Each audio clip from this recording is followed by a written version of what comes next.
How much of a mess is this when I go walk in here? Don't go that way. Okay, all right. It's a triple homicide in a relatively quiet area of the county. Things like this just don't happen in Julota. When you enter a scene like that with several bodies, family members, it's heartbreaking. Tell me what happened. I don't know what happened. He became infatuated with this lady from Bulgaria. Sylvie would charge money through a social platform for her to do dances, things, whatever. If you can please, pretty please, send me one of your videos. I'm gonna pray for you, brother. Nobody loves you any more or any less. It's either a really incredible acting job or he didn't do it. New trial out of Florida. The People versus Grant Amato. He faces the potential of the death penalty. And when his parents found out about his, quote, relationship with Sylvie and the tremendous amounts of money that he was spending on her, they contacted her, and that effectively ended his relationship with Sylvie. That's what this case is about. The evidence will show that there is a complete lack of physical evidence linking Mr. Amato to these deaths. I mean, this case had everything. It had sex, drugs. It was just missing the rock and roll. Oh, poor baby. I'm so sorry. Okay, your wife is in a bar. You said she's unresponsive. This is what he's gonna tell you. How to get out of that situation. And I grabbed the gun. Trying to find the first place to put a body. No, sir. The only thing they could do was kill him. You want to say anything? We, the jury, and to find the defendant.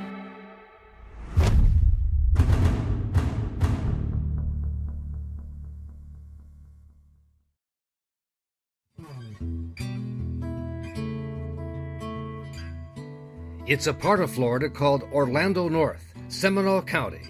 Backcountry beauty, small towns, and worlds away from all the nearby theme parks. Really typifies Central Florida. It's where Margaret and Chad Amato settled and raised their 3 boys. Margaret Amato loved horses. She fostered a former racehorse that had been abused. Spent a lot of time helping other kids in the neighborhood, introducing them to horses. Chad Amato was a really big Florida Gator football fan. He loved to take his sons to the games. His oldest son, Jason, married and moved out. The 2 younger boys, Cody and Grant, were inseparable. Cody was only a little bit older than Grant, so they were on the same weightlifting team in high school. They played paintball together. They gamed together, they watched anime together. They really did everything together. Grant was in awe of his older brother Cody and joined him studying to become licensed nurse anesthetists. His life was centered around his family, dreams of going to Japan, which he and Cody actually did. And they both lived at home with their parents. And up until July of 2018, he had the perfect American life. Then, tragedy struck the Amato family. We gotta go around back this way. How much of a mess is this when I go walk in here? Don't go that way. Okay, all right, give us 5 minutes. Deputies responding to a violent scene while doing a well-being check at a home in Julota. A triple homicide. Deputies have been surrounding this house for hours, collecting evidence surrounding a murder investigation. When you enter a scene like that with several bodies, family members, obviously it's heartbreaking. The case was assigned to Seminole County Homicide Detective Eva Marie Motari and her partner, Danny Anderson. Why do we have 3 family members deceased, and who did this? The mother, I observed, she was at her desk, so you could tell that she was working. The father was in the kitchen. It appeared he had just come home based on he had his lunch bag near him. And then the brother was in the doorway coming in from the garage as if he was coming home from somewhere. At first, the crime made no sense to the detectives or to local reporters, including Michael Williams, who covered the case for the Orlando Sentinel. It's a triple homicide in a relatively quiet area of the county. Things like this just don't happen in Julota. And detectives found it strange that the scene almost appeared to have been staged. A pistol next to the dead brother, Cody. A gun in a holster on the father's body that seemed to be backwards for a right-handed person. There was no evidence of forced entry. Nothing appeared to be taken from the home. But one brother living at home was missing, Grant Amato. So then our investigation led us to find him and see what was going on. Detectives discovered him checked in at a nearby motel. Our thought process was, why is Grant not at the home and at a hotel? You're being cooperative, sir. We appreciate that. Some Seminole County detectives want to talk to you, so we're going to get the handcuffs off of you. No weapons, no evidence of blood, and the handcuffs were taken off Grant. We spoke with him, and he was willing to come with us voluntarily to the Seminole County Sheriff's Office. My partner, Danny Anderson, transported him there, and that's when he and I began interviewing him. Hi, I'm Eva. Hi. How are you? I'm here. He seemed an unlikely suspect. Here's a person whose mom and dad had just been executed, and his brother, who couldn't have been closer to anyone in the planet, was executed. But it soon emerged that Grant and his father, Chad, had argued the night of the murder. He had threatened me that if I stepped foot back on his property, not the house, but if I stepped foot back on his property, that he would kill me. And He said those specific words. Yes. So you're afraid of him? Oh yeah. You are actually afraid that he could kill you? Yeah, and it's also because, like, in the past, like 2 weeks before I got kicked out, my dad was going through like a lot of episodes where he was losing his temper a lot, yelling a lot, especially when me and Cody weren't at the house. And who's he yelling at? My mom. So was he being violent to your mom? Yeah, like I think physically or just emotionally? Both. Put his hands on her. He had bruised her left arm by grabbing it. And then apparently she had said that on one of the nights that they were in the kitchen together, and then he was like throwing food at her and then banged her head against the wall a couple times. Grant revealing that life was not so perfect in the Amato family.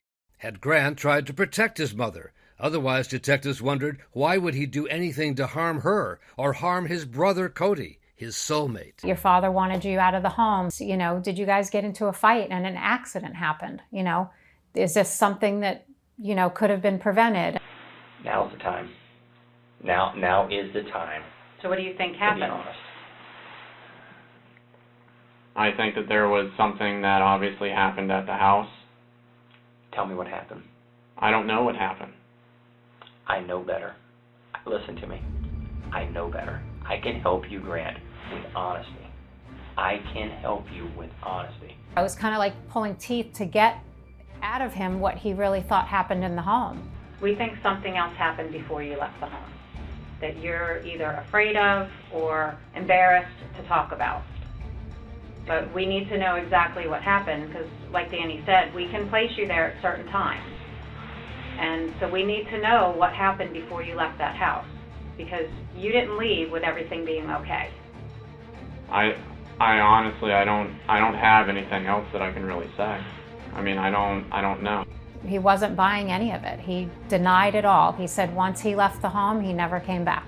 I read people very well, and I was not sitting comfortable with his answers. This is the time to come to Jesus, to be honest. Because you know more. I'm looking in your eyes tell me exactly that you are hurting inside. I get it. Brother, I get it. You're hurting. And this is the only time we can help you.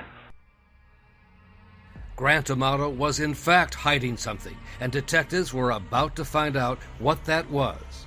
The woman Grant Amato was in love with.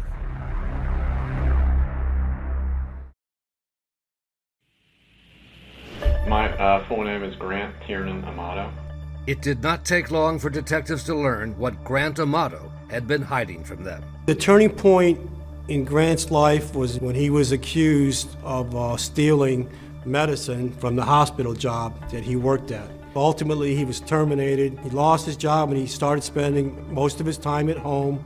He got into gaming on the computer system. He was really like a computer guru. And then he got onto the internet and started watching pornography. Hello. And he became infatuated with this lady from Bulgaria. Her name was Sylvie. And Sylvie would charge money through a social platform for her to do dances, things, whatever. In the interrogation, Grant was hesitant to admit it when detectives asked him what he had been doing since he lost his job. Well, what I was doing is, over the past 4 months or something like that, I've been talking to this woman online. Who's she? She's, as embarrassing as it is, she's a cam model. A what? A cam model. Do All right. either of you guys know what that Nope. is? They soon found out he had become hooked on a thriving internet sex site located in the Eastern European country of Bulgaria. Operators there make big money catering to lonely American men with the lure of women like Sylvie. He sort of got deeper and deeper into this relationship. So what he did was he started lavishing her with gifts, sending her lingerie, sending her sex toys, and she would model the lingerie for him. You know, it wasn't really my intention to continue talking to this woman, but it just kind of happened.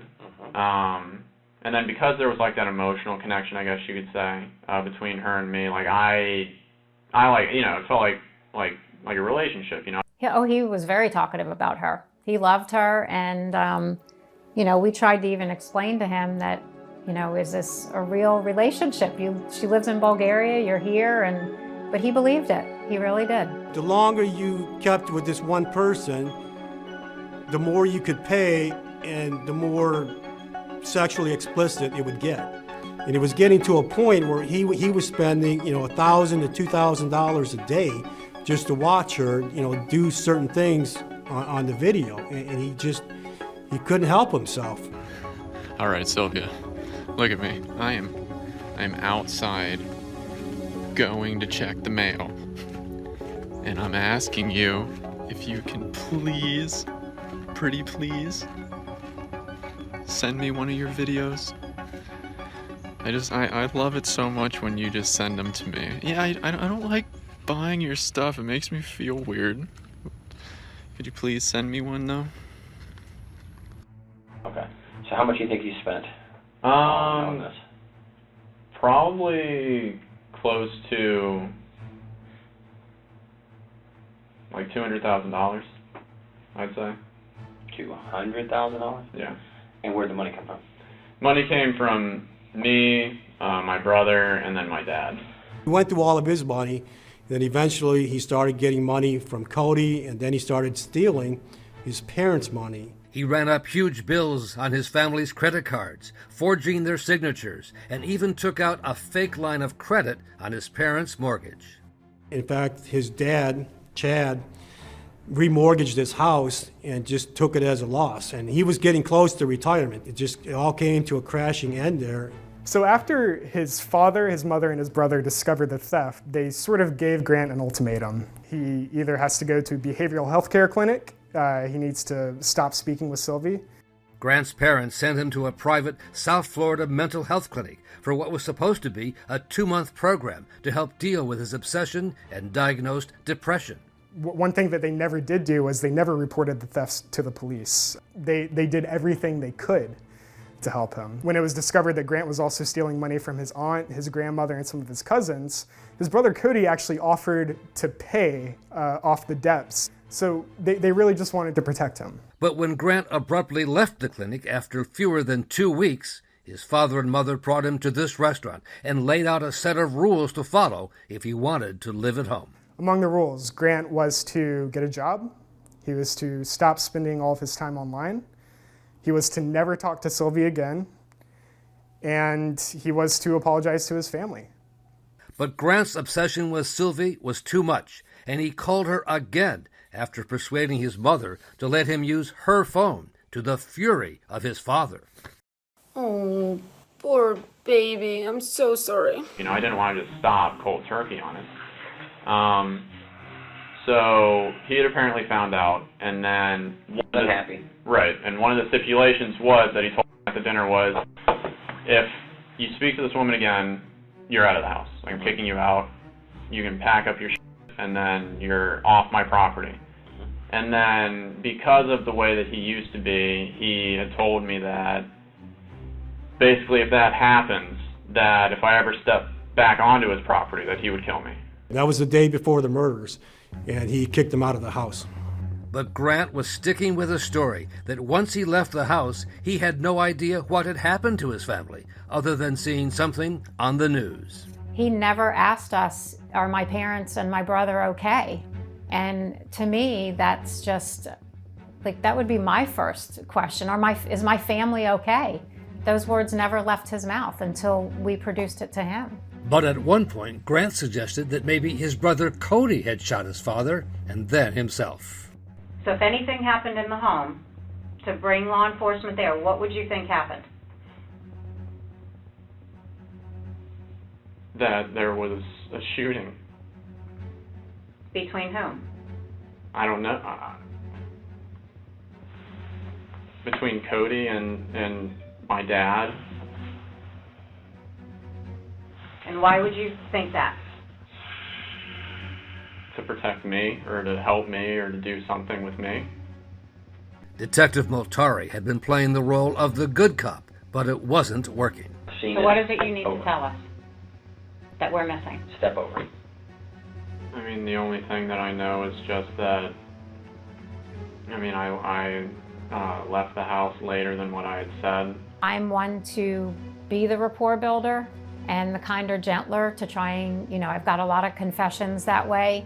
So it bothered me that I couldn't get to him that way. Then me and Danny switched roles. Did you leave the house with your brother Cody looking like that?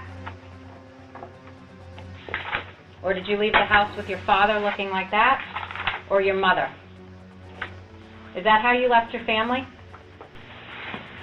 No. Nobody else went into that house. Who left your family like this? If you were the one that's been depressed, you were the one that owes money, you were the one that got into a confrontation with your father, who did this to your family? If you were trying to defend yourself or something else happened, we need to know now to help you. So tell us what happened, Grant.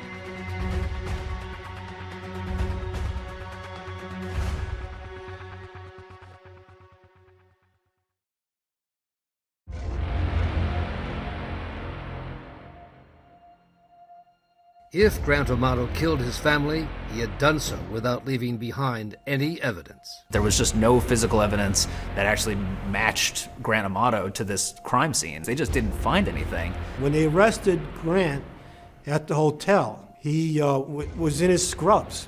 No blood. They searched his car. Nothing. No blood whatsoever. And if you look at the crime scene, all the blood that was there, it's just incredible that someone could have done all this and not got any bit of evidence on them. But that didn't stop the two detectives from telling Amato falsely that they had all sorts of evidence against him. The video, if you're sitting there saying no, and video shows something else, guess what? Big problem. And then telling him they had fingerprints and bullet casings, even though the murder weapon was never found. We have cartridge cases, we have projectiles. And fingerprints. So you just need to tell us what led up to this. But Grant Amato was unmoved. There was nothing else more than what I had said. Then who do you think did this? I don't know. I don't have the answer.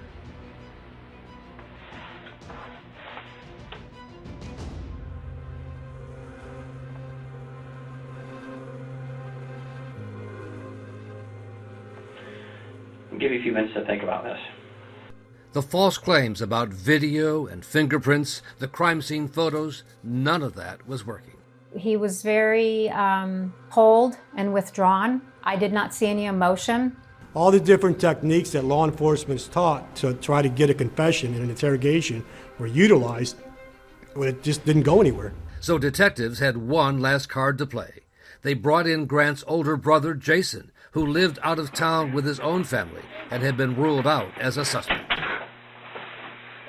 We figured maybe Jason would be able to talk with him.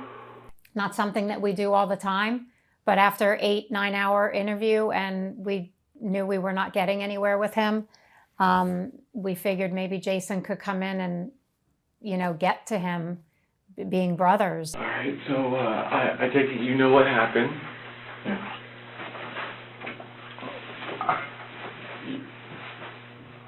I'm going to ask you plain out. You are not part of it anyway. No. We just said go in and be yourself and be his brother. I want to believe you, Grant, but you're the last person that I could put in that house. And I know what happened over the last 6 months. I can understand the troubles that you've gone through, but it's hard for me to think that you would break to this point. Mm-hmm. But who else can I blame? How are we going to find out who did this? I don't know. I don't have the answers. Well, Jason was just incredibly upset, understandably, and he tried to talk to Grant, and he tried to elicit a confession from him too. I love you more than anything in this world, just like I loved Cody, Grant, and Dad. I know Dad was in I know Cody was in but they were our family, and they would have never done anything to hurt us. Mm-hmm. The you did, you could have been in jail. You would have been in jail for years. I know. And they covered it up for you. I don't believe you. And I probably will have resentment for the rest of my life, whether you did it or you didn't do it, but I need closure. I need to know what happened to my mother, my father, and my brother Cody. Because I wasn't there to help. And that hurts me. That hurts me a lot, man.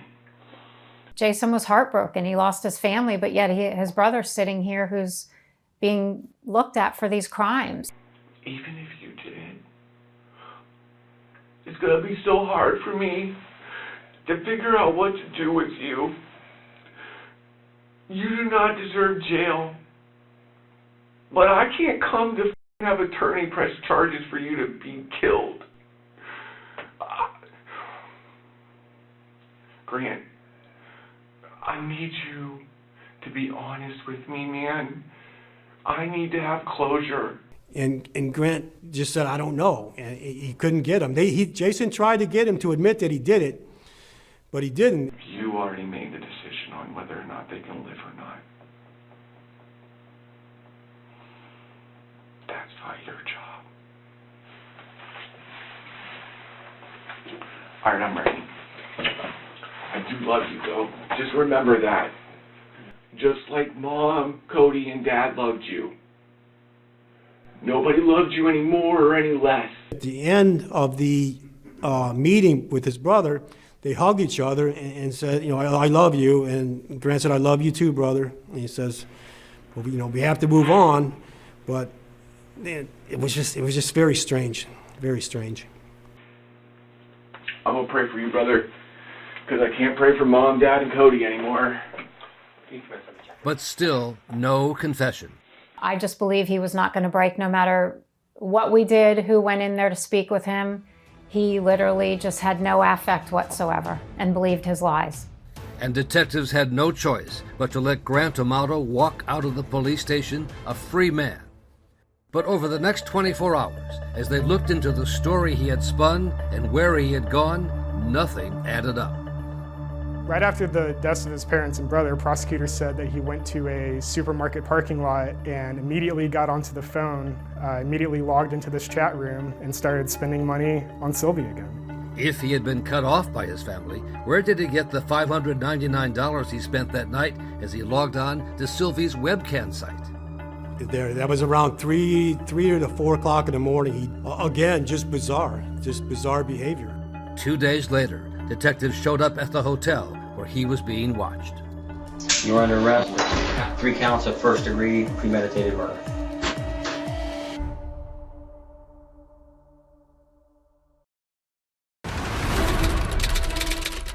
So opening statements are expected to begin today in a new trial out of Florida, the People versus Grant Amato, and he faces the potential of the death penalty. I mean, this case had everything. It had sex, drugs, it was just missing the rock and roll. State, do you wish to make an opening statement at this time? Yes, Your Honor. You may proceed. First of all, let me wish everyone good morning. Prosecutor Stuart Stone began with the graphic crime scene photos. What the defendant did in this case is he staged a murder-suicide scene. The prosecutor told the jury Grant Amato not only killed his family, but then took the time to make it appear that his beloved brother Cody was the one who did it. What he did was he placed a handgun near Cody's body and 4 shell casings in the vicinity of each body to correspond to the number of wounds. But the bullets that were recovered that killed the victims were not fired from that gun. And the prosecutor said a holster with a gun on it, found on his father Chad's right hip, was also clearly planted. To make it appear that there was some kind of confrontation between Cody and Chad that required Chad to arm himself. The holstered gun was placed on Chad's hip backward for a right-handed shooter. And then another grisly piece of evidence, that Grant Amato had used his dead father's finger to gain access to his father's phone and bank account through the fingerprint opening device on the father's phone. His USA bank account app was accessed to add an account for funds transfer. The account that was added for funds transfer was the defendant's PNC bank checking account. And finally, the jury was told about Sylvie, the Bulgarian webcam sex pot.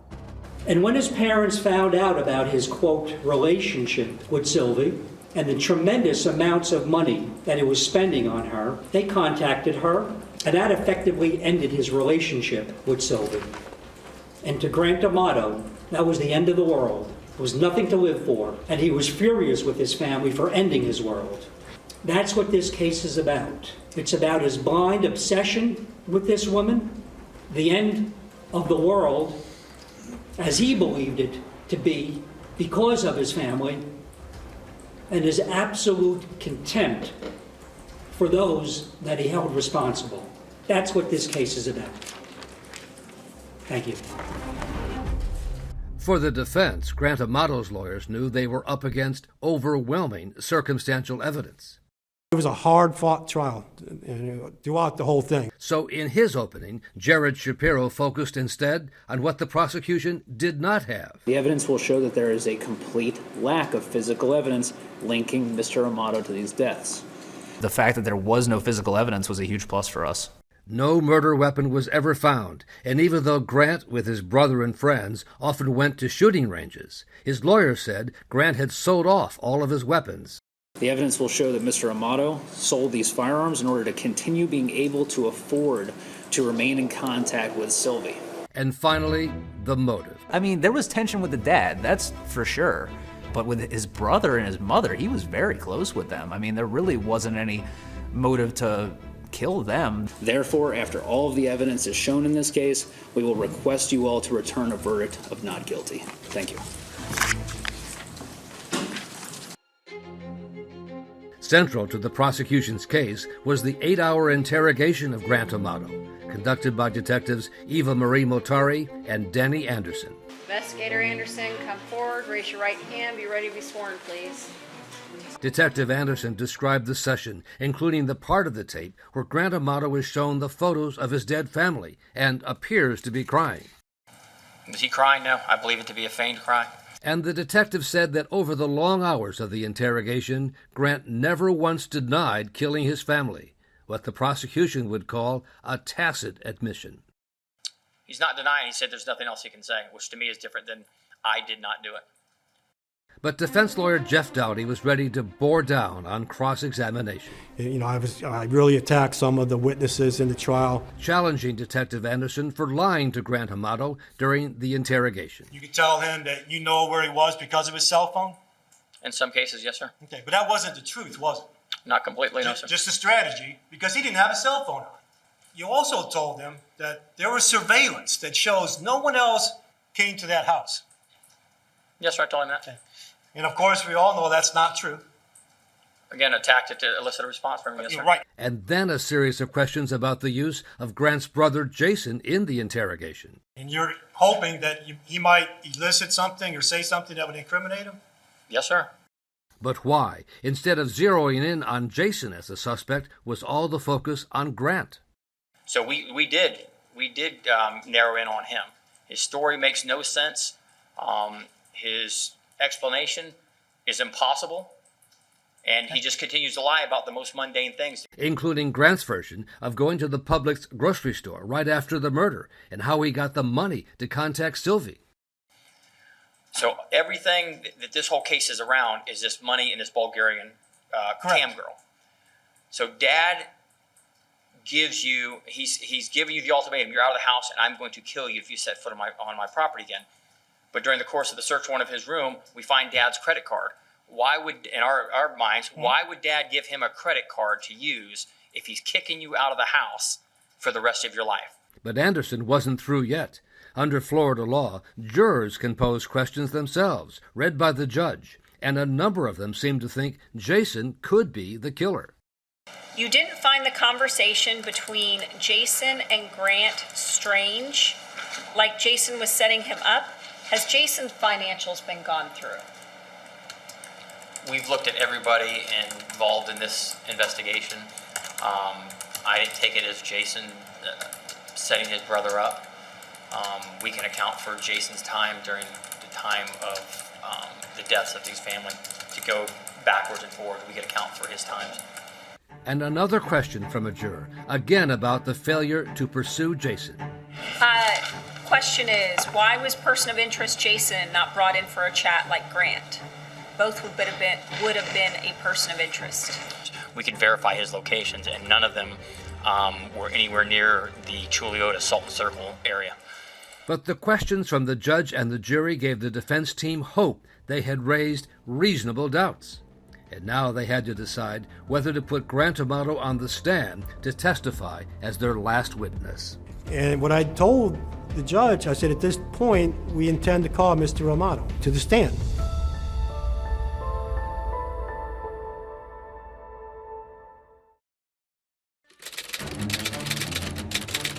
He was very stoic throughout the entire trial, with two exceptions. The first was when the bodies of his family members were displayed in the courtroom. He was crying. And the second is when a picture of Sylvie was displayed on the courtroom. But you could just see his head just transfixed on the pictures of Sylvie. And throughout the trial, Grant Amato had told his lawyers he wanted to testify as the final witness, so they had to talk him out of it. Well, I was afraid that he would slip up, say something wrong. Besides, they told their client, the jury had already seen him on the interrogation video with an emotional reaction when shown the crime scene photos. Who left your family like this? It's either a really incredible acting job or he didn't do it. Why subject yourself to cross-examination at that point when you've already told your story to the jury through a video?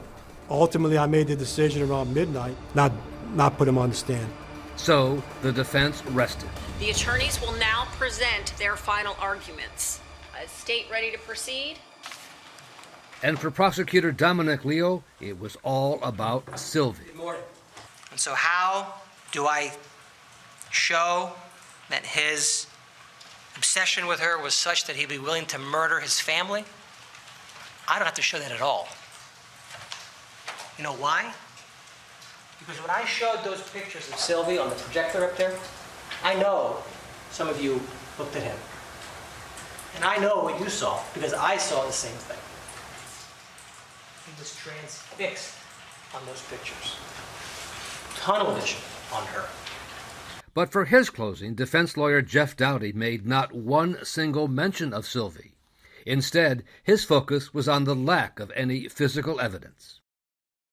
How in the world was Grant Amato able to do all these things without getting a scintilla of blood on himself? Nothing was found, no DNA or anything.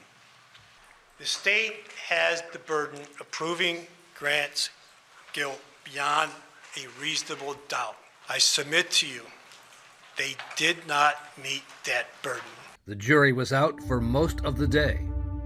But when you get to the 8-10 hour stage, somebody's talking. I was cautiously optimistic. I'm told that the jury has reached a verdict and everyone's present at this point. If you could please stand, Mr. Amato. Verdict, count 1, Margaret Amato. We, the jury, find the defendant guilty of first-degree premeditated murder. Verdict, count 2, Chad Amato. Guilty of first-degree premeditated murder. Verdict, count 3, Cody Amato. Guilty of first-degree premeditated murder. Say we all signed foreperson dated July 31st, 2019.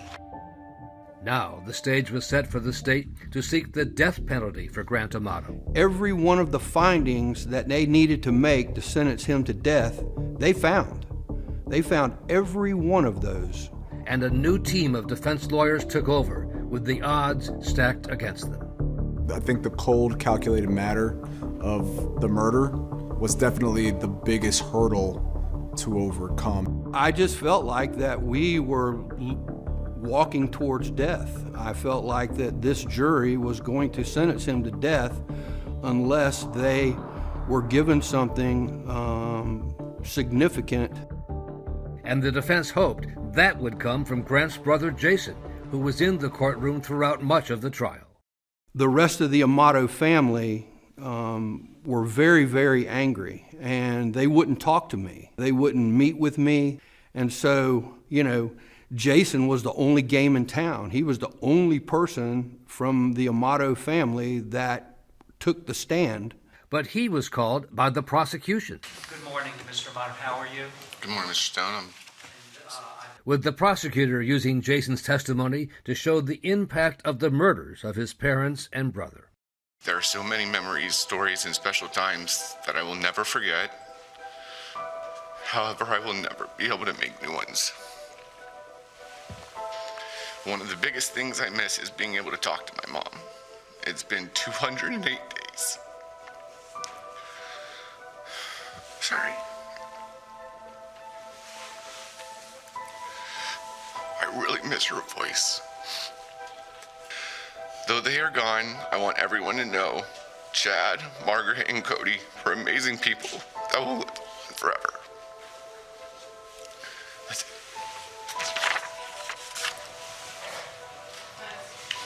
Thank you. You may step down.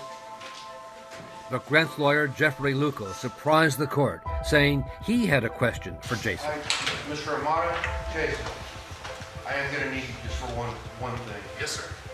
I'm sorry, All right. I just need him to take the stand just briefly. All right. Mr. Amato, come back. Have a seat. You're still under oath, sir.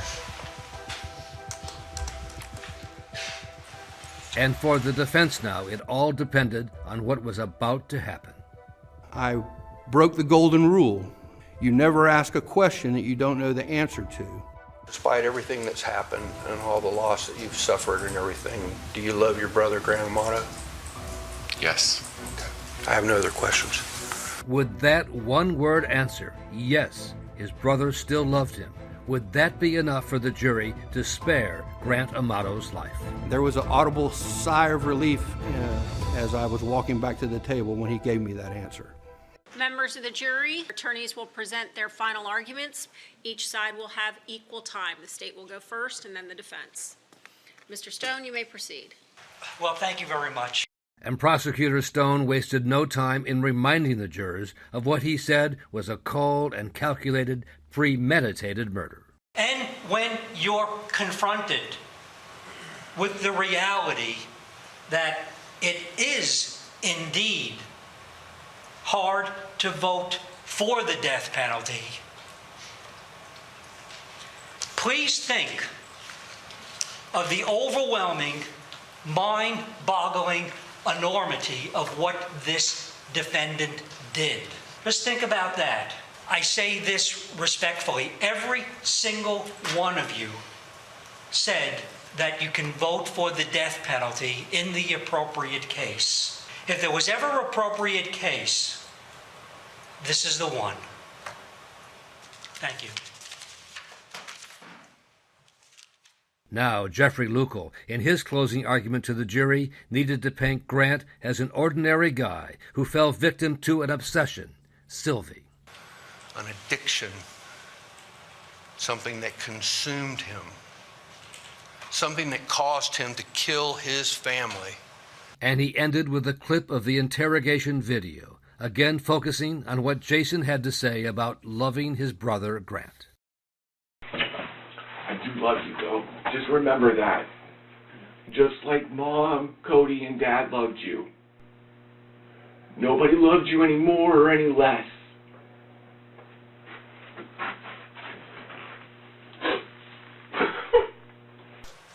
I ask you to consider the 98% of Grant Amato's life where he was a good person, a good boy, a good son, a good brother.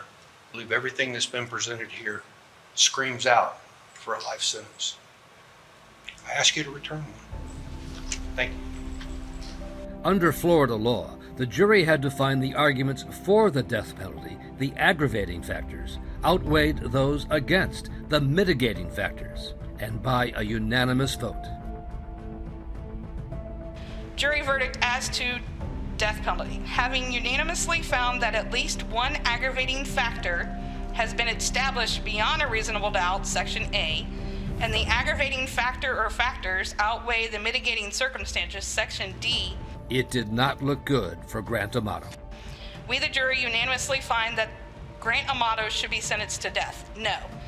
Signed, foreperson, dated August 12, 2018 in Seminole County, Florida. No death penalty, a surprise and a relief. I considered it a huge victory. His life had been spared, but Grant Amato showed only the slightest reaction. I've never been around a defendant with such a lack of emotion when so much is on the line and it's your life. I mean, there was no breakdown crying, there was no turning and hugging me because we saved his life or anything like that. It was just standing there, straight-faced, no emotion. Nor was there any reaction from far away in Sofia, Bulgaria, and the woman who Grant was apparently willing to kill for. Grant's lawyers had tried to get in touch with Sylvie, if that was her real name, but there was no response. Once the money from Grant stopped, that was the end of the relationship. Poor baby, I'm so sorry. This guy had the all-American life. Everything was fine.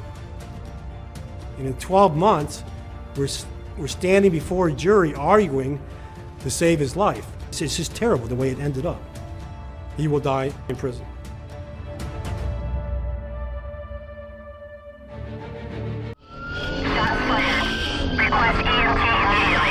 The call came in just after 11 o'clock.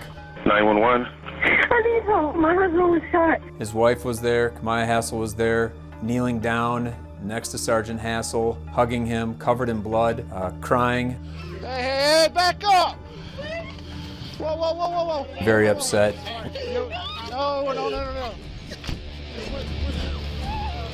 He's at the hospital right now, and Tyrone, everybody's up there. I'm gonna be honest, it does not look good. Oh, no.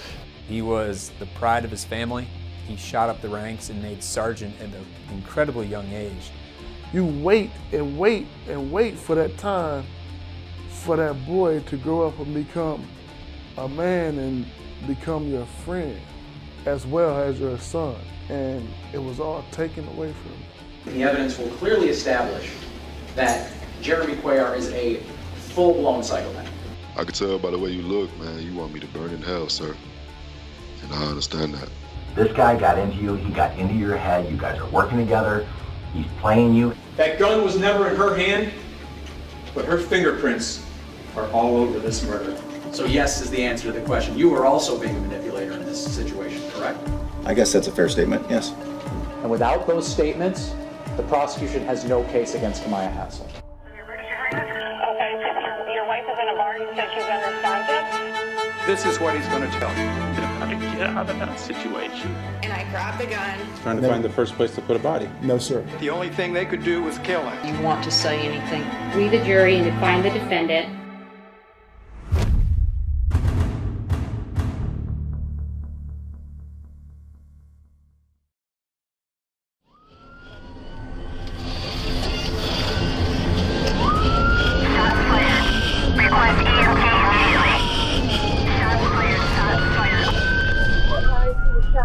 10. We're trying to get suspect, that's all.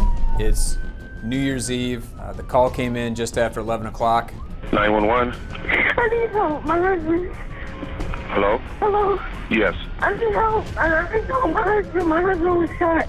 I need help. And at that point, it's a massive response by police agencies from all over the area responding to that call. The victim was a 23-year-old U.S. Army Sergeant, Tyrone Hassel III, shot while on holiday leave to visit his family in Benton Harbor. His distraught wife, Kamaya, called 911. Did you see anybody around? Ma'am? Okay. When the officers got there, Sergeant Hassel was laying on the ground, slumped up against his truck. Obvious gunshot wounds to his head and neck area, gunshot wound to the shoulder area. His wife was there, Kamaya Hassel was there, kneeling down next to Sergeant Hassel, hugging him, covered in blood, crying, very upset. Hey, back up! Whoa, whoa, whoa, whoa, whoa, whoa. No. Do you have any idea what happened here? No, he just brought us something to eat. Okay. We were sitting on the couch eating, and then I just heard gunshots. Okay. And I ran to put my son in the room, and I came outside, and he was laying on the cart. Okay, how many gunshots did you hear? I don't know, I just heard a lot. Do you have any idea how this happened? I'm not sure. I mean, this is serious, okay? I don't know what his condition is, but it does not look good, okay? So, if you know something... I don't think he was beefing with anybody. Now's the time.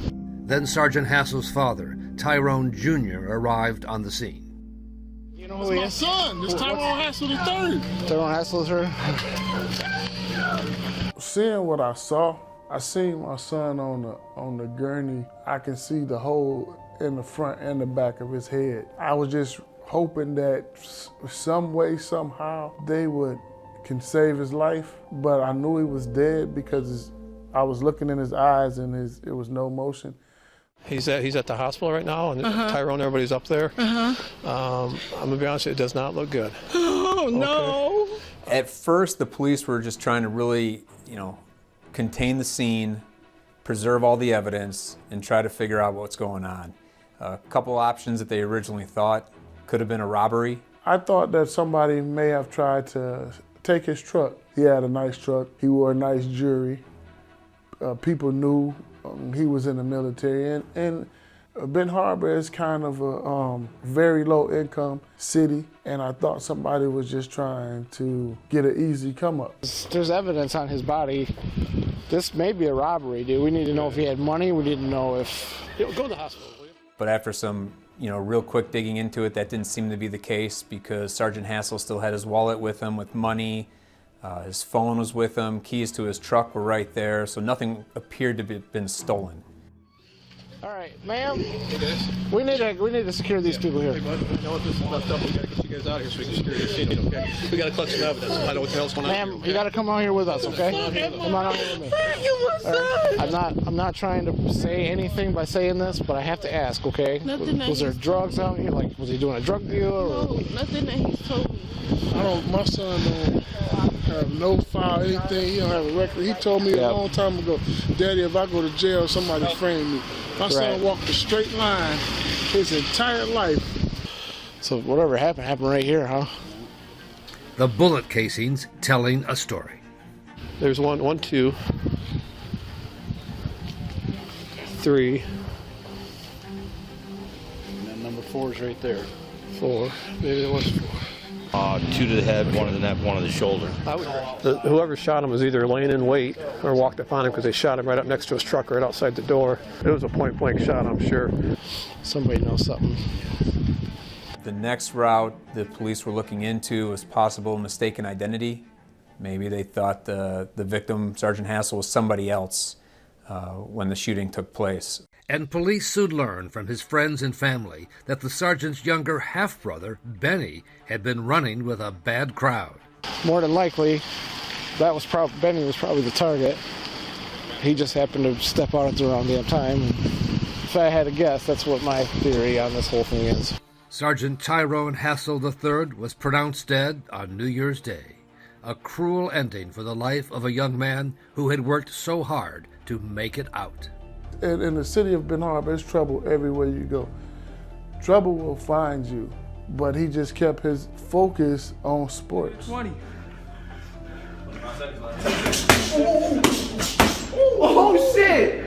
And he stayed out of trouble because he stayed so busy. He ran track, played baseball, got good grades, and had lots of friends. Sergeant Hassel, everybody just described him as a guy that makes you a better person. Got an academic scholarship to go to Grand Valley State University. He was doing what he needed to do to better his life. While he was at Grand Valley, he decided he wanted to serve the country, and he enlisted in the Army. And immediately when he was in the Army, he shot up the ranks and made sergeant at an incredibly young age. I talked to some of the people in Army CID, and they said, yeah, you don't make sergeant as fast as he did. It was a good fit, especially after falling in love with another soldier, Kamaya. I thought she was great. I mean, I loved her like a daughter. And then the young couple was deployed to Korea, serving in separate units, living in different barracks, standard policy for the U.S. Army. It seemed a happy marriage that got even better with the arrival of a son, Tyrone IV, nicknamed Chunk. He just loved his family. He loved Kamaya, treated her like a queen. All he wanted to do was serve in the Army and take care of his family, and did the best he could at it.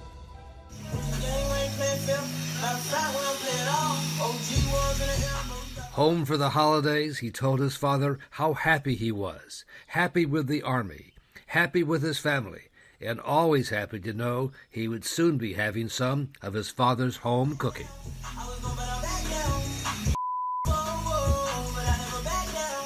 He was dancing, thinking about that deep fried turkey and macaroni and cheese and dressing.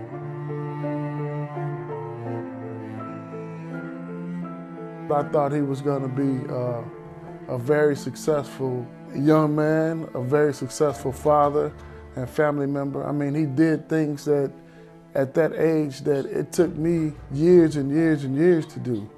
He was the pride of his family, really just the pride of his friends in the community around here. Just a great, great man. But the murder investigation was about to reveal that not everything was happy in Tyrone Hassel's life.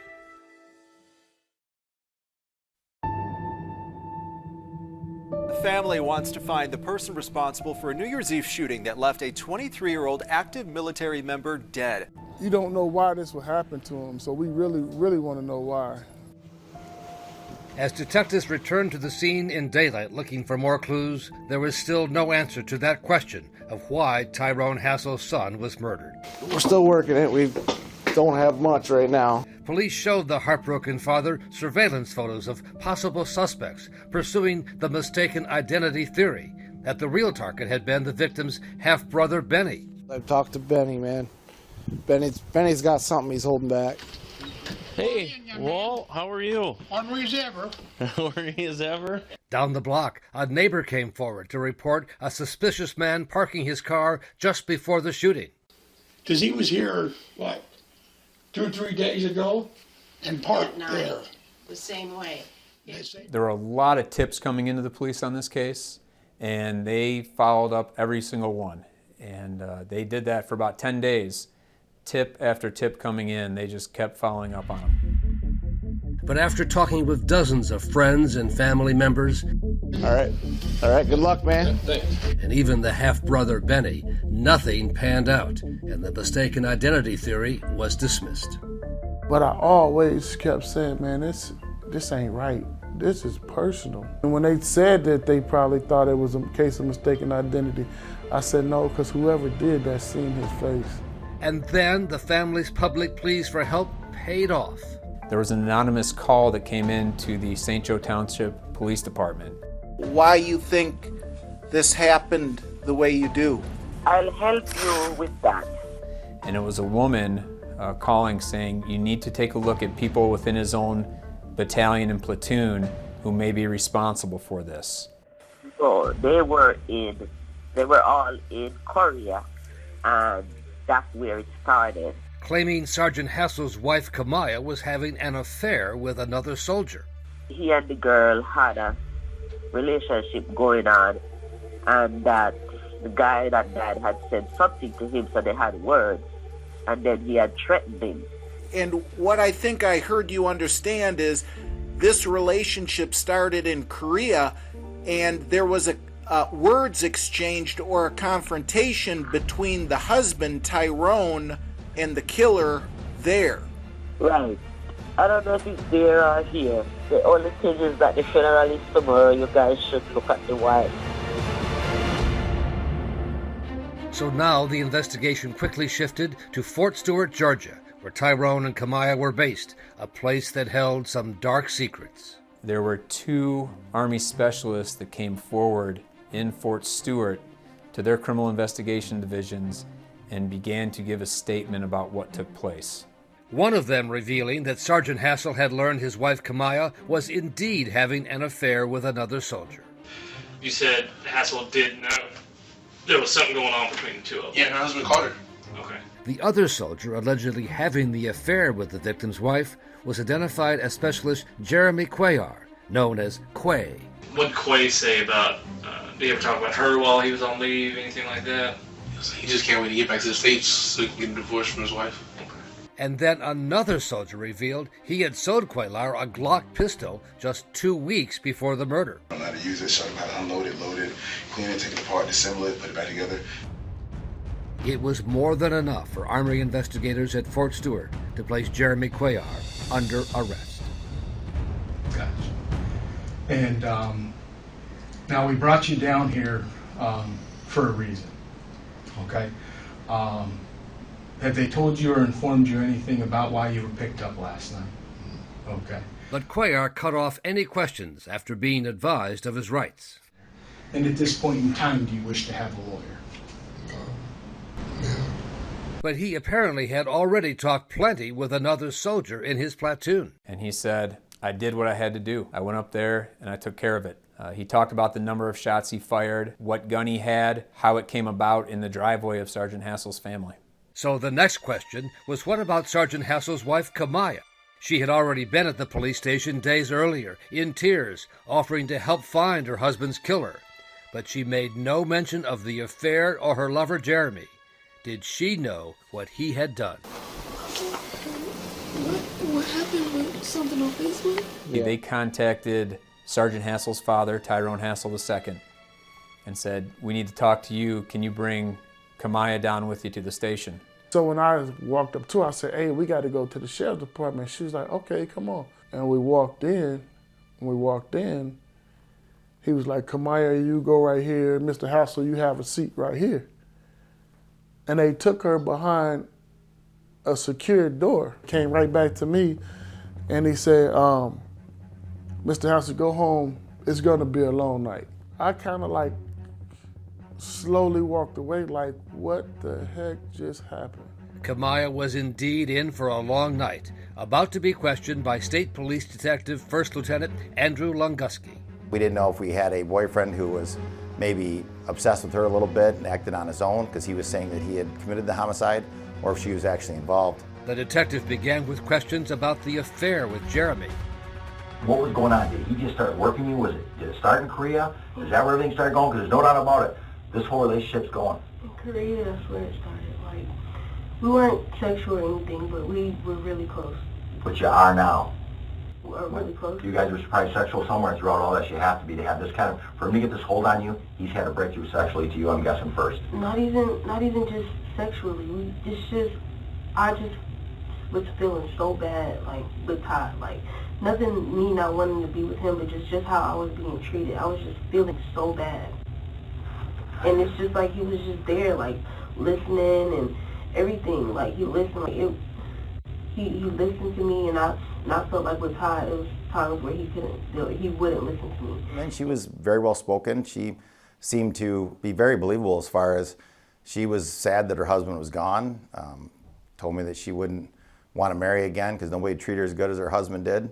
And she denied knowing anything about the murder to Detective Lunguski, who had been chosen for this questioning because he was also the chief of the polygraph unit for the state police, an expert with the lie detector test, which she then agreed to take. I think she wanted to prove that she wasn't involved. Back at the Hassel home, her husband's family had no idea what was happening, why it was taking so long, well past midnight. And I'm like, This is exhausting. I got to get up in a few hours to go bury my son, and nobody's telling me anything, and his wife is over at the sheriff's department. I'm concerned about why they have her over there, but I'm still not convinced that she had anything to do with it. Because, like I said, I loved her like my daughter. And I was worried. He would know what was going on in just a few hours.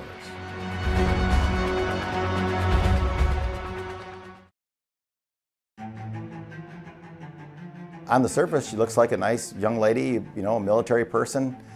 But the lie detector showed Kamaya Hassel was deceptive, was not telling the truth about her role in the murder of her husband, Sergeant Tyrone Hassel. Once I went back in the room to actually confront her, it's probably within a half an hour that she's kind of changed her story 180 degrees. And he coaxed her along with words of sympathy and understanding and a false claim that Jeremy was blaming her. You are not the one pulling the trigger. You need to get out front of this for your son, because you have a future. And I'm telling you, when they come and talk to me, I want to be able to say, hey, I gave her a test. Would she be involved with something? She's sorry that this occurred. Without a doubt you are, but don't let him put you underneath the bus, because that's where it's going right now. Because this isn't something you planned. This guy got into you. He got into your head. You guys are working together. He's playing you, and I don't mean it in a bad way. We all get played. We've all been in that situation because we have problems. She relatively quickly started to expose not only her, you know, conspiracy to do this, but also she was kind of a major player as far as making it happen that night. So when we were in Korea, I can't really pinpoint exactly when it was. Me and Ty had this big argument, and then I came back into the building. I was talking to Jeremy. I'm like, man, I don't want to be with him no more. Like, and he was like, I can handle that. And I was like, you know, what do you mean by that? He was like, I can handle it. When I get back, I get a gun, blah blah blah. It turns out that Jeremy Cuellar had come to Benton Harbor several nights before, driving in from Chicago. He staked out Sergeant Hassel at a local nightclub, but there were too many people around to pull it off. Jeremy getting cold feet? I don't think he was getting cold feet, because every time that he would come out and wasn't able to do it, it was something like that. And on New Year's Eve, Kamaya was sending Jeremy text and Snapchat messages about her husband's whereabouts. And then he was out there, and he was watching the house the whole time. I told him that he was bringing us back something. And that's when it happened. Kamaya that night playing the role of the distraught, grieving wife. Would you say this is a 50-50, you guys were on this? Yeah, because I knew all about it, and like I said, I probably could have stopped it, but the reason I didn't, because I felt like he would, you know, be mad at me or... And not love you anymore? Yeah, because I just felt like I wasn't getting that love at home like I wanted to. But detectives believed there was another important reason. Sergeant Hassel's military life insurance policy that would have paid her $400,000. The money is part of it, yes. Okay. But main reason being is because I just felt like if I would have called it off, like Jeremy probably would have like been upset at the fact that I called it off, and I didn't want him like mad at me. Okay, but you understand though, calling it off would have saved your husband's life. You could have divorced him. Was Ty a bad man? Not bad enough for this. And honestly, that's just like my remorse. That's really how I feel. I believe you do. I don't believe you do it today. But you know, you put your needs and your wants above somebody's life. I did. $400,000 is not worth Ty, is it? You felt it was before. Would you say that's a fair statement? Yeah. The night of the murder, and for more than a week afterwards, Kamaya Hassel had denied knowing anything about what happened. Now, 10 days later, at 3 in the morning, Detective Longussy had achieved a full-throated confession. So, as far as now, are you sad that you planned this out with him? Yeah, that's why, even though I wasn't being 100% truthful in the beginning, that's why I kept saying that. Would you say you weren't 100% truthful? That's a kind of a major 100%. You were because of you were saying that 25%. Would you agree to that? I mean, yeah. that's huge. I mean, I almost think with these guys, But that's why I was when I kept saying that, if with what I know now, if I could, I would go back and not do it. I wouldn't even talk to Jeremy at all, knowing that everything would have gone like this. But Jeremy was going to go and you called him back. You know what I'm saying? Yeah. And I get why you called him back. I mean, knowing now, what do you think should happen to you right now? I don't know. Because myself, I feel just as guilty as him.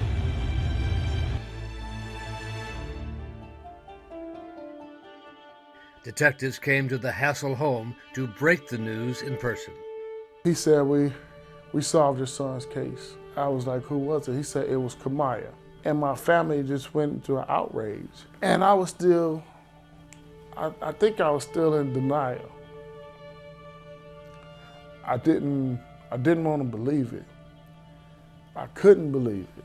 It was like, no way possible. But then when he told me that it was her lover that did it, I was like completely blown away. Kamaya Hassel and her lover, Jeremy Cuellar, were both charged with first-degree murder in the death of Sergeant Tyrone Hassel.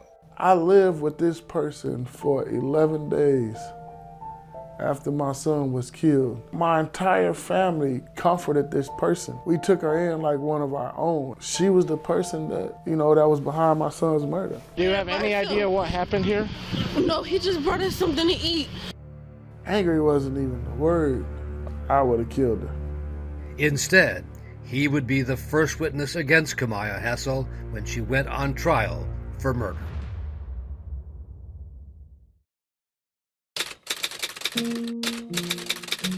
We are in the case of Michigan versus Kamaya Hassel, who was charged with plotting with her lover to kill her husband Tyrone Hassel III. Prosecutors decided to put Kamaya on trial first. Her lover Jeremy's trial would follow. I thought we had the stronger case against her with the statements made to the detective. But there was concern about the optics. She was a very sympathetic defendant in her appearances. She looked incredibly young. She dressed for court, did her hair in a way that made her look almost like a teenager. Angela, Thank you, Your Honor. you may begin with your opening. The woman responsible for that killing is seated right there. The defendant. You'll find she had murder on her mind and betrayal in her heart. Ladies and gentlemen, we're here today because the defendant, Kamaya Hassel, wasn't happy with her life and with her husband. And she devised a plan with her lover, Jeremy Cuellar, to have him murdered.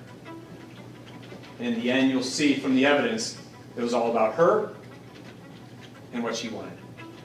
It was kind of a case where you put everything out there right away from opening statement and really just keep the foot on the gas the whole time and not let up. The evidence is never going to put the gun in her hand. It was Jeremy Cuellar that pulled that trigger, but it was at her direction. That gun was never in her hand, but her fingerprints are all over this murder.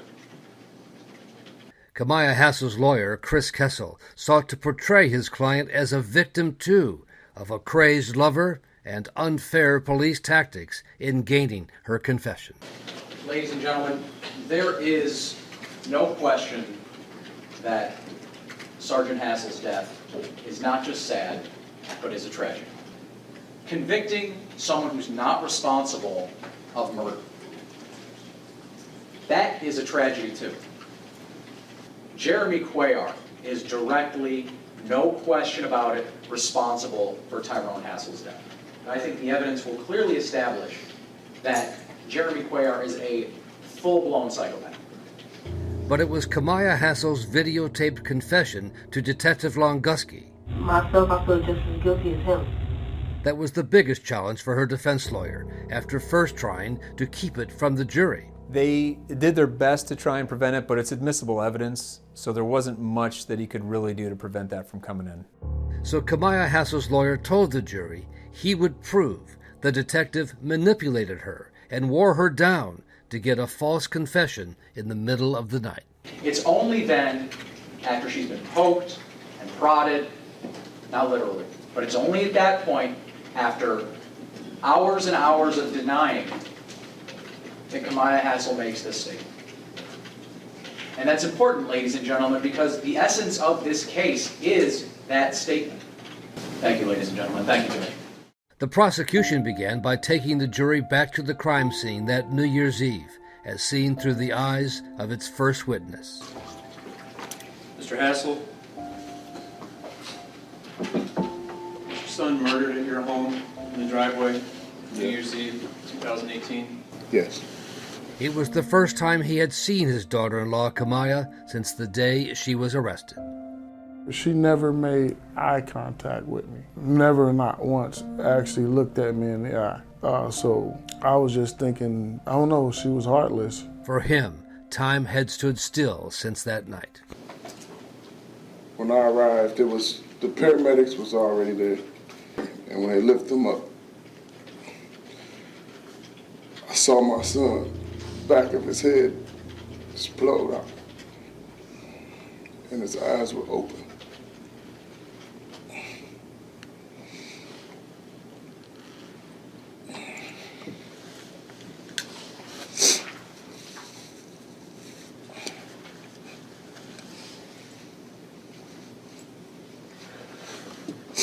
I looked at him to see where all he was shot at, and I saw a hole right here.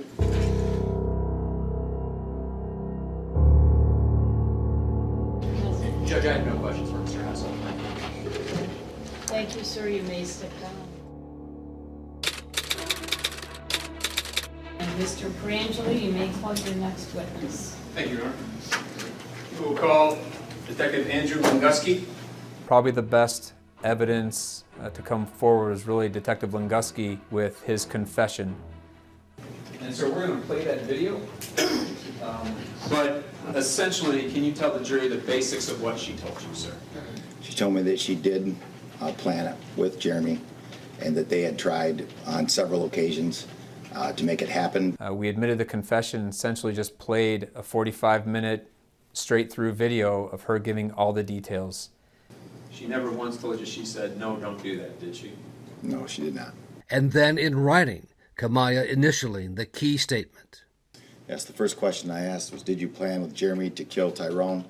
Her statement was yes, so I put it in quotes. Then we came back later and we ever initial it. And then I asked her how I treated her, and I had to write a 10 out to the side, 1 to 10, on how I treated her. And then we both signed and dated at the bottom. Nothing additional. Thank you, sir. Now the moment defense lawyer Chris Kessel had been waiting for, as he tried to show his client had been tricked by the detective with this false statement. Don't let him put you underneath the bus, because that's where it's going right now. Because this isn't something you planned. You said you got to get out in front of it because Jeremy is going to throw you under the bus. Do you remember saying that? I believe I did, yes. You actually said that Jeremy was in custody at one point and then he was talking. Do you remember saying that? Yes, I did. You have no idea if he was making any statements about her. Yes, I have no idea. Jeremy, in fact, never made a statement, refused to answer any questions. And at this point in time, do you wish to have a lawyer? And had never implicated Kamaya. You said Jeremy was a manipulator, correct? I made that was a theme that I used, yes. And you said it repeatedly, is that right? Yes, I did. All right. But it's fair to say that you're doing your own version of manipulating during this interview too, is that right? Well, I'm trying to make her feel comfortable and give her an option or a way to explain something that she may have been involved in, yes. So yes is the answer to the question. You are also being a manipulator in this situation, correct? I guess that's a fair statement, yes. But the prosecution had another card to play to show the confession had not been the result of the detective's tricks or manipulation. Hello, this is a call from an inmate at the Berrien County Jail. Hey, Mommy. A phone call Kamaya made to her mother right after she was arrested.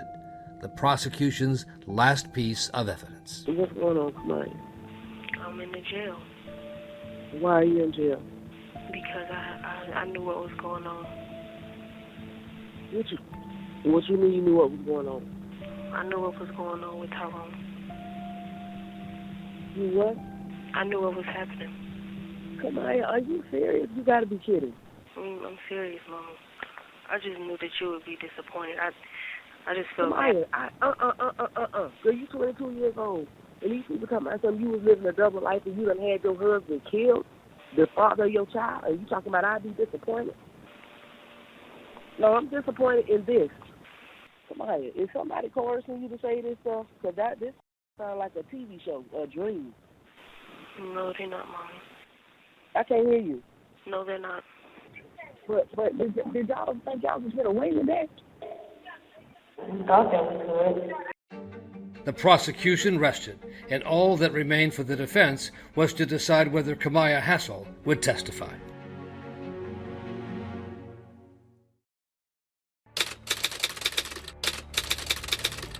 Members of the Hassel family had packed the courtroom, waiting now to hear if Kamaya would take the stand and try to explain herself. First thing I would want to know is why. I didn't see any anger within their marriage, but I didn't even see any problems. I would just want to know why. After everything that we've been through all together, why would you do that to my family? Ms. Hassel, is it your decision today to testify, or do you wish to remain silent? I wish to remain silent. Okay. And basically, you can have a seat, ma'am. To this day, she still hasn't shown any remorse. And with that, ladies and gentlemen, we're going to go directly into closing arguments. First, we will hear from the people and Mr. Perangelo. Thank you, Your Honor. Aiding and abetting. She is just as responsible as Jeremy Cuellar.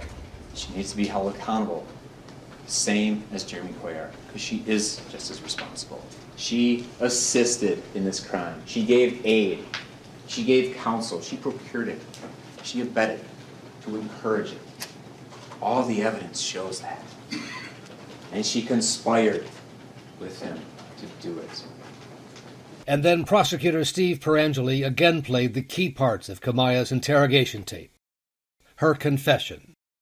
Myself, I feel just as guilty as him. What else shows that this was planned out ahead of time?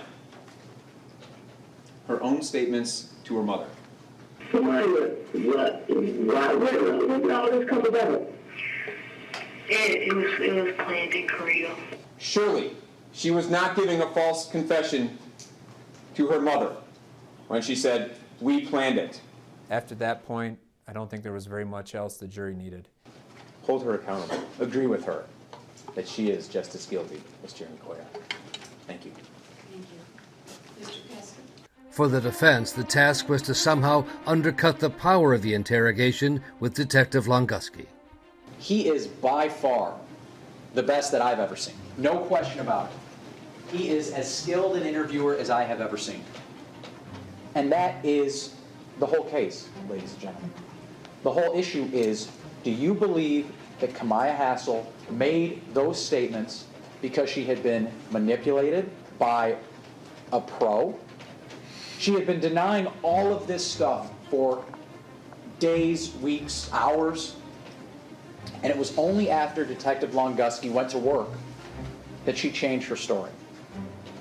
The statement that she made implicating herself was the result of a long stay in police custody, followed by repeated denials, followed by manipulation again. Detective Longuski's agreed upon word. And without those statements, the prosecution has no case against Kamaya Hassel. And I hope you return a fair and just verdict in this case. Thank you. Thank you, Judge. The jury returned with its verdict first thing the next morning. Please be seated. And the record will reflect that the jury is back, appropriately seated in the jury box. Ladies and gentlemen, I'm going to ask if you would open that envelope for us, please.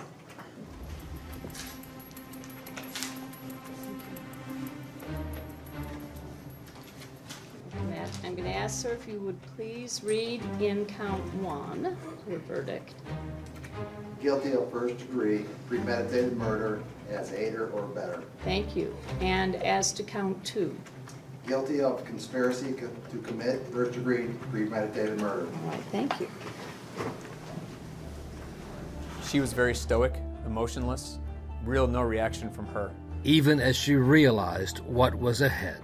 Life without parole is the mandatory sentence for first-degree murder.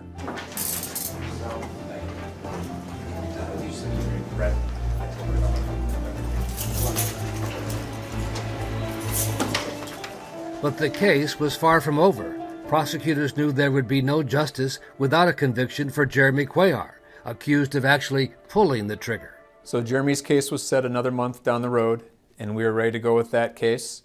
Again, I felt the evidence was very strong. Including the testimony of his fellow soldiers about buying a gun just before the murder, how his phone tracked his travels on the interstate to Benton Harbor, and that a new piece of police equipment actually spotted his car's license plate. And it was picked up the night of the murder, just a couple hours before the murder, which put him in the area around the time of the murder, which was very important. Plus, a judge ruled that Kamaya's own statements about her one-time lover could be used against him. His lawyer asked for a plea deal. I believe that he deserved to spend the rest of his life in prison, and we came to a term of years of 65. And he agreed to plead guilty to second-degree murder, so he'll be eligible for parole when he's 90 years old. After Mr. Cuellar pled guilty, he was walking out of the courtroom. He looked back to Tyrone Hassel II, Sergeant Hassel's father, and said some words about, "I need to talk to you." A few days later, Tyrone Hassel agreed to meet with the man who killed his son. How you doing, sir? I'm all right, under the circumstances. And I just wanted to know what was going on in his head. If you got something that you want to say, that's what I came here to listen to. But we do have an hour. I might as well just tell you how everything went. I mean, are you okay? Are you comfortable with that? I'm okay with it. No, it definitely wasn't easy. Yeah, I mean, he told me way more than what I wanted to hear. Cuellar blamed it all on Kamaya and her plan to get her husband's $400,000 in life insurance money. Man, she wanted me to do it, man. Like, and I ain't gonna lie, I wanted her. You know what I'm saying? And she knew what she was doing. She wanted the money. So I don't know what that's crazy. That's crazy. Honestly, I was blind. Like, I was blinded. You know, I thought that was love. You know what I'm saying? No. And what about Kamaya's tears when she saw her husband shot dead in the driveway? I was just wondering if she talked to you about that afterwards. I mean, yeah, she did. Matter of fact, she did. She was like, yeah, like, you know, he died in my arms. And she was saying she was sad about it. And I'm like, then why'd you have me do it then? Like, you know what I'm saying? But she was just like, you know, it's cool. Like, man, she knew what she was doing, man. She a good actor, man. She a good actor. She knew what she was doing. And I was too stupid to see it. You know what I'm saying? Honestly. The father struggled to hold his emotions in check. I mean, you murdered my son, and then you actually touched my grandson. I could tell by the way you look, man, you want me to burn in hell, sir. And I understand that. I understand that. You know what I'm saying? You know, I really hope you can forgive me. You know what I'm saying? I know it's gonna take forever, or you might not. But you know, I really hope you can. True enough, you killed my son, but I don't think. I know I'm looking at somebody that had a twisted mind at one point. You know, you seem like a good cat. And I hate the situation had to happen, especially I hate it had to happen to my son. I'm never gonna. The only thing I could do is visit him in the grave. After about 50 minutes, the father's meeting with his son's killer was over. Tyrone Hassel warning Cuellar about what was to come for him. Well, man, I appreciate you talking. I appreciate your remorse. You know what I mean? But I don't know how much you know about me or how much you know about my son, but you're gonna meet a lot of friends in there, bro. If they from Ben Harbor, 90% of them know us, and we very popular. I don't know if Kamaya told you about us or whatever, but you're gonna meet a lot of friends. How should I take that? I mean, I'm just telling you. He's gonna have it hard in prison. He got sentenced to 65 years. You're gonna do 365 days for 65 years. It was justice. because I don't think he'll make it out. It's still in me like it was yesterday. I'm far from over it, but I'm working on myself. You wait and wait and wait for that time for that boy to grow up and become a man and become your friend as well as your son. And that was my friend. You know, I waited so long for that day, and it was all taken away from me. I had just got what I waited for so long.